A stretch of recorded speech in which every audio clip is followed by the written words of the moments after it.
There's some more of them mushrooms sprouting up. Oh. Yeah, I doubt very much they're field mushrooms.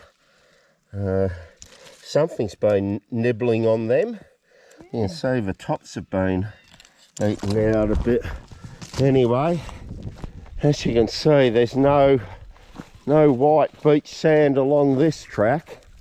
We're just walking up along the boundary track still. There's a lot of grass trees all through this walk. There's a bit of a floodplain by the look of it. A bit of a depression.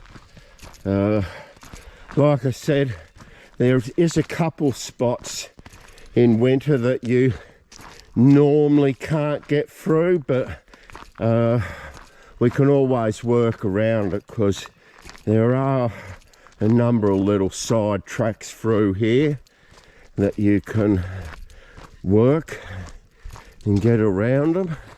Yeah, that looks like a bit of a floodplain in there for sure. Anyway, up we carry.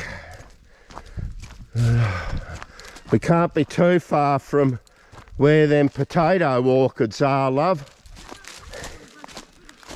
Yeah, we haven't walked by it. I know we're walking in the other direction, but I am pretty confident where they are. Oh, I just got dropped on. I hope it wasn't a bird peeing on me. Well, actually, they don't pee, do they? No, I definitely know. Oh, yeah, no, that's drops of rain. Oh, okay. Carry on.